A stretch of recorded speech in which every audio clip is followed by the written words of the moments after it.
जय हिंद। आज हम लोग 7.3 का क्वेश्चन नंबर 16 को सॉल्व करने जा रहे हैं। तो देखिए इसको कैसे सॉल्व करते हैं। इसको सॉल्व करने के लिए सबसे पहले यहाँ पे हल लिख देते हैं। तो हल बराबर, तो यहाँ पर हम इंटीग्रेशन का चिन्ह दे देते हैं। इंटीग्रेशन का चिन्ह कलम भी नहीं चला, इंटीग्रेशन चिन्ह देते हैं। यहाँ पे क्या लिखा है 10⁴ सपोज दैट मानिए f⁴ लिखा है, इसको ऐसे लिख सकते हैं f⁴ गुना f⁴। अगर पावर समान रहता है f⁴ गुना f⁴। अगर पावर समान रहता है ना, अगर आधा समान रहता है तो पावर जुड़ जाता है। देखिए यहाँ पर भी है, यहाँ पर भी है, मतलब f⁴ हो जाएगा। समझ गए। ऐसे ही हम इसको भी लिख सकते हैं कैसे 10⁻² गुना 10⁻²x। x और dx है तो dx लिख सकते हैं। ऐसे लिखने में हम मेरा कुछ जा नहीं रहा, रूल्स है तो हम लिख देते हैं। हम पढ़े हैं 10th क्लास में sec² x माइनस tan² बराबर क्या होता है 1 होता है।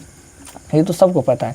तो tan² x बराबर क्या होगा 1 माइनस sec² x ही होता है ना। tan² x बराबर 1 माइनस x², मतलब tan² x की जगह हम क्या लिख सकते हैं sec² x माइनस 1 ये लिख सकते हैं।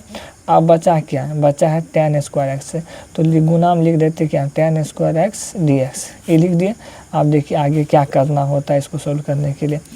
ये tan² x से अंदर गुना कर दीजिए, tan² x गुना sec² x। तो क्या होगा देखिए, होगा sec² x गुना tan² x ही होगा। अब बीच में माइनस का चिन्ह है तो यहाँ माइनस लिख देते हैं। tan² x गुना 1 क्या होगा tan² x dx ही हो जाएगा। अब देखिए इसको और इसको इंटीग्रेशन अलग अलग बांट देते हैं। देखिए कैसे बांटते हैं। तो इंटीग्रेशन क्या है sec² x गुना tan² x कोष्ट 1 dx दे देते हैं, dx फिर माइनस, फिर इंटीग्रेशन चिन्ह लगाएंगे। ये सबको लिख दिया। अब क्या बचा, ये लिखा है, ये माइनस का चिन्ह यहाँ दे दिए। बचा है क्या tan² x, तो tan² x dx इसको यहाँ पे लिख देंगे, लिख दिए। तो हम सबको पता है अगर हम इसको मान लेंगे, इसको मानेंगे तो ये हमको मिल जाएगा। तो मानते हैं क्या लेट z, लेट मतलब मानना, और z बराबर हम मान लेते हैं क्या tan x का डिफरेंशिएट क्या होता है, tan x का डिफरेंशिएट होता है, देखिए z का क्या होगा dz, और tan x का डिफरेंशिएट होता है sec² x, और dx का चिन्ह है तो dx लगा देंगे।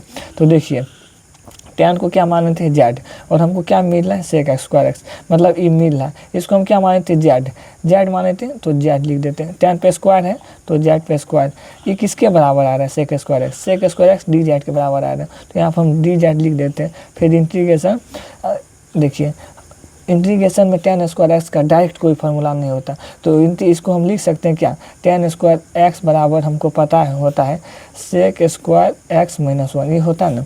तो हम tan² x की जगह क्या लिख सकते हैं sec² x माइनस 1 dx लिख सकते हैं। देखिए इंटीग्रेशन का नियम क्या है, पावर में एक जोड़ के पावर को नीचे कर देना। पावर में क्या 2, तो अगर z पर पावर 2 है, x में 1 जोड़ेंगे तो क्या होगा 3, तो फिर पावर नीचे 3 नीचा कर देंगे माइनस। हम सबको पता है sec² x का इंटीग्रेशन क्या होता है tan x माइनस x के सापेक्ष हो रहा है 1 का, तो क्या होगा 1 का x हो जाएगा प्लस c। z का मान हम क्या माने थे, z का मान माने थे tan x माने थे, तो z का मान लौटा देते हैं।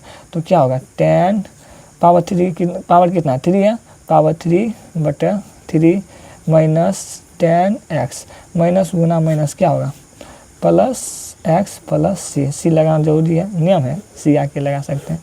तो इसका ये फाइनल आंसर हो जाएगा।